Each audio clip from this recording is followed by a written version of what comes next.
Stunning, after 36 years behind bars, one of America's most notorious murderers has been told the not yet, again. Despite nearly divine hope and decades of claimed transformation, Erik Menendez is officially off the parole board's list for today.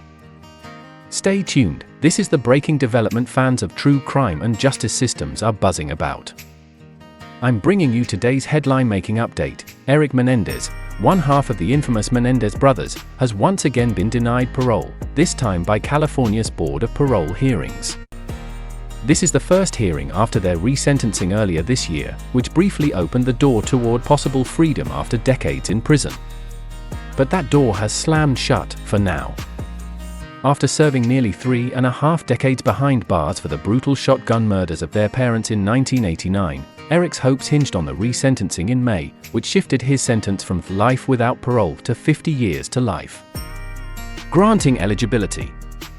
Yet, the parole board made it explicit, this denial was not about the severity of his past crime, but his conduct while incarcerated. Allegations of gang ties, contraband, including cell phone use, rule violations, and insufficient remorse led to a unanimous decision that Erik still poses an unreasonable risk to public safety.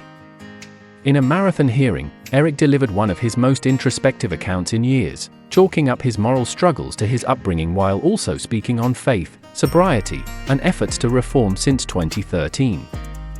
Supporters, including more than a dozen family members, painted a picture of a changed man, praising his emotional growth and prison-led initiatives like hospice support groups.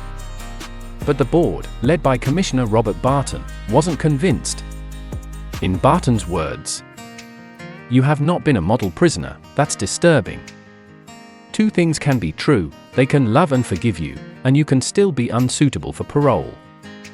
The hearing's emotional peak arrived when Erik referenced the anniversary of his crimes, August 20th, 1989, offering a raw acknowledgement. "Today is the day that all of my victims learned my parents were dead, the anniversary of their trauma journey." An aunt fighting stage for cancer tearfully testified in his favor, declaring her forgiveness and longing to welcome him home. Still, that outpouring couldn't override the board's concern. Erik Menendez remains behind bars for at least another 3 years, that's when he'll be eligible to try again. The board's focus lies clearly not in his childhood crime, but in whether he has shown true, unquestionable rehabilitation. Meanwhile, Lyle Menendez's hearing is scheduled for the very next day. His fate now hangs in the balance, too.